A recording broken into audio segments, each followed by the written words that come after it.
What's going on, guys? Crow here, and welcome back to Pipeline. I actually had to do a double take here because this is my very first game on Pipeline, so I decided to share it with you guys. And I played it.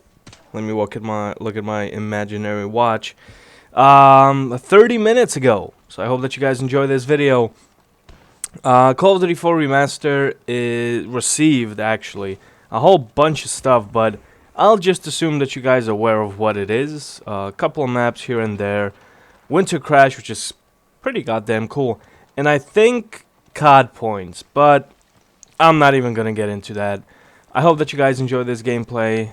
If you do, be sure to leave a like. I would appreciate it very, very much. Let's aim for, I don't know, 150 likes on this video. That's realistic. Anyway, I hope that you guys' year started off well. I hope that you had a really good time, and I want to wish you guys all, I know it's kind of late, but hey, it's still relatively new year, a wonderful 2017, and hopefully this Call of Duty season, because we can officially say that it is Sledgehammer year, the year of Sledgehammer, although I believe in the Chinese calendar it is the year of the chicken, is it? Not too sure. Anyway, it is the year of Sledgehammer and the year of speculation, and year after year after year, it is just the news of the new Call of Duty comes earlier and earlier and earlier. So, I want to see just how early Sledgehammer is going to drop the bomb on us as to what their next Call of Duty is, because you guys have to understand. Here's the thing, here's where I stand with this game, with this franchise actually. And before I continue, excuse me, the final score is nothing, nothing crazy, just under a 3 KD, but I wanted to really go sightseeing around this map. Is it the Pipeline that I know and love? And yes, it is. It's really good. It looks great. But, coming from Battlefield 1, that's primarily the game I play. I come after work, I go to the gym, I come home, and I rarely have time to play. So when I do play, it's Battlefield 1. Because this game, I mean, you just die in an instant. And I thought to myself, well, maybe if I step away from this game, maybe they're going to patch it in some sort of way. Maybe they're going to balance some things out. Maybe, I don't know, just something to make it more, I don't know, just more chillaxed, because right now at this point it feels more like Ghosts, if anything. More so, more brutal than Ghosts, I would say. And that's why people play the way they play. Nope, it's still pretty much if you see somebody, and especially if you have stopping power, you fucking melt them right there on the spot. Whatever, it is what it is. So I thought to myself, well, hey, let me just step away. Maybe the game's going to get slightly better. Maybe people will open up and play like Call of Duty 4 deserves to be played. Unfortunately, that didn't happen. It's already January, so it's a few months after release. Just a couple of months. But that's sufficient amount of time to iron out the edges. I'm not saying that the game is bad, because it's not. It's just a little bit different. It's Call of Duty 4, but different. I'll leave it at that. So here's where I stand with this franchise. So after coming from Battlefield 1, it was very difficult to readjust myself. But, after one game, I thought to myself, I got it, boom. Bada beam, bada boom. I'm back on my COD grind. And it's so goddamn fun. That's the problem with fucking Call of Duty. No matter how, shitty it is or whatnot, after you haven't played it for, I don't know, a couple of months and you go back to it, it's like a sigh of relief, like fresh air. Obviously, all the bullshit comes back, because the connection during this game was horrendous. It really was. I don't know, like the little stutters that you guys see here and there. Yeah, that's almost in every single game, so that was kind of disappointing. A little bit disappointing to see. And after coming back to it, I was like, oh man, this is so much fun. It's just a game where you could just hop on and relax.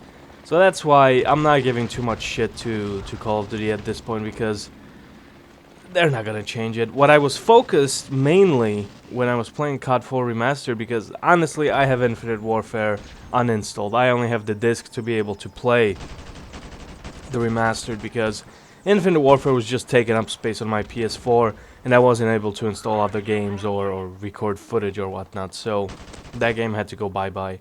Remaster is still fine and well. I'm going to put more hours into here because I want to get some cool gameplay for you guys.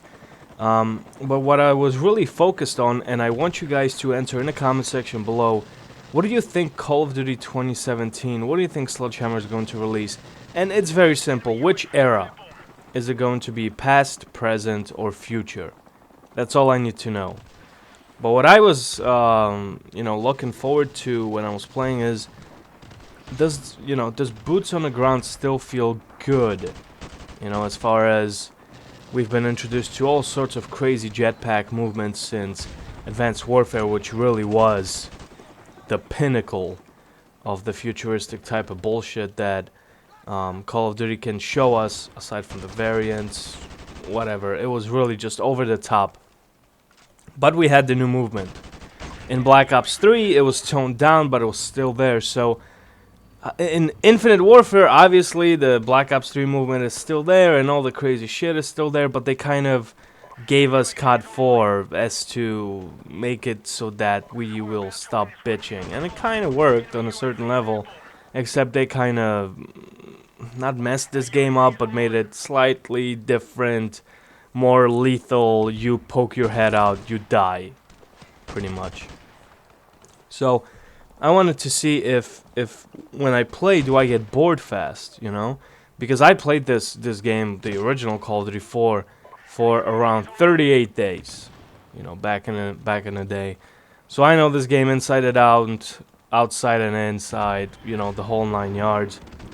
It was fantastic. I put in so many hours. So I wanted to see, will I miss the exo jumping? Will I miss because I actually enjoyed Black Ops 3 movement. It worked, but I wanted to see how do they strip that feature away? How do they take it away from the newer fans?